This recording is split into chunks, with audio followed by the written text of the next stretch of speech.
Sanskrit paper first का part B कर रहे हैं। वीडियो नंबर 3 हम लोगों का है। तो इसमें एक इम्पॉर्टेंट टॉपिक अब आता है स्वस्थस्य रक्षणम योगस्य महत्वम।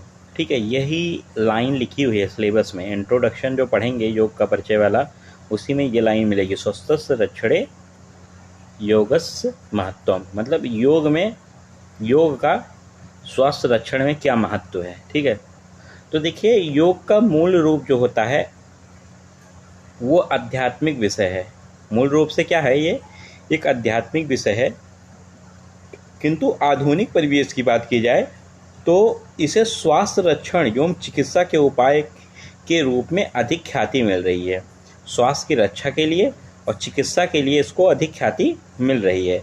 संपूर्ण स्वस्थ होने के लिए शारीरिक, मानसिक, सामाजिक एवं आध्यात्मिक सभी पक्षों का स्वस्थ होना आवश्यक होता है, किंतु योग को सिर्फ और सिर्फ शारीरिक और मानसिक स्वास्थ्य के उपाय के रूप में अधिक विकसित किया जा रहा है। ठीक है, तो देखिए अगर हम डिफरेंट डायमेंशन ऑफ हेल्थ की बात करें तो योग के बिना संपूर्ण स्वस्थ की परिकल्पना भी नहीं की जा सकती है, संपूर्ण स्वस्थ सोचा भी नहीं जा सकता है। योग के स्वस्थ पर प्रभाव का वर्णन हठ योग के ग्रंथों में सर्वप्रथम मिलता है। वह क्या प्रभाव होता है, तो उदाहरण पेज नंबर 161 पे आपको देखने को मिलेगा डॉक्टर सर्वेश कुमार अग्रवाल जी की बुक में। तो मैंने यहाँ PDF लगा दिया है, देखिए नैली, धैती, वस्ती, नेति, कपालभाति, षटकर्म हो गए। ठीक है, तो इनका देखिए मैं यहाँ बता दूँ एग्जाम्पल, लेकिन ये आपको यहाँ नाम नहीं बैठ के रटना है, ये आगे पढ़ाया जाएगा आपको डिटेल में। तो अपने आप से इसका मैं ट्रिक बताऊँगा, नैली, क्रिया, धैती, बस्ती, नेति, कपालभाति याद करने का ट्रिक तो ये अपने आप याद हो जाएगा। बस थोड़ा सा याद रखिए कि नैली क्रिया मंद, अग्नि एवं वात रोग नाशक होता है। धैती क्रिया जो होता है, धौती क्रिया का श्वास, प्लीहा, कुष्ठ, हृदय रोग, उदर रोग, कफ पित्त नाशक होता है। बस्ती जो होता है गुल्म, प्लीहा, जलोदर, प्रमेह, उदावर्त, क्रूर वायु, आम वात नाशक, अग्निवर्धक होता है। और नेति क्रिया कफ दोष नाशक होता है। और कपालभाति कफ रोग नाशक होता है। ठीक है,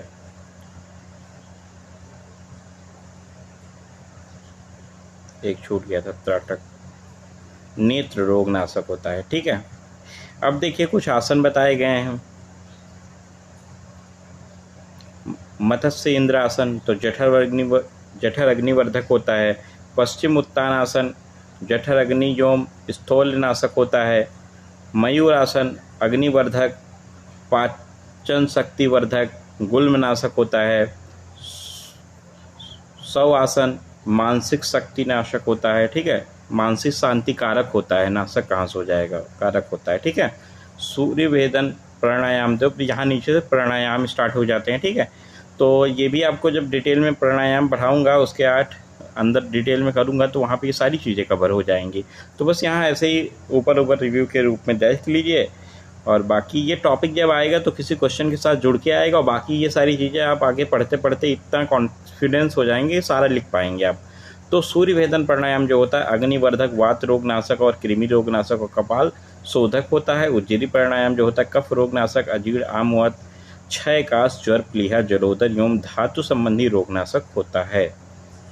शीतकालीन प्राणायाम होता है जो अधिक भूख, प्यास, निद्रा एवं आलस नाशक होता है। और शीतली प्राणायाम कफ पित्त नाशक, गुल्म, प्लीहा, अजीर्ण, ज्वर, क्षुधा एवं तृष्णा नाशक होता है। भ्रसिका प्राणायाम अग्निवर्धक एवं त्रितास नाशक होता है। भ्रमरी प्राणायाम मानसिक सुखदायक होता है। तो इस प्रकार से ये प्राणायाम के अंदर डिटेल में जब पढ़ो तो उसमें 8 भेद आते हैं, वही थे।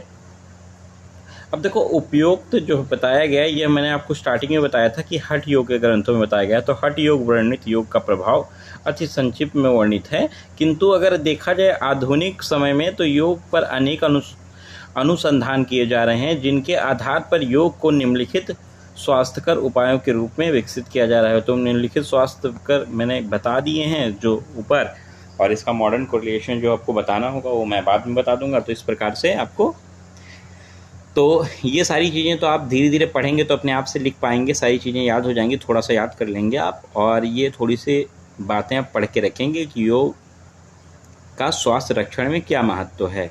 ठीक है, तो ये टॉपिक जो है किसी लॉन्ग क्वेश्चन के साथ मिल के आएगा तो इम्पोर्टेंट है।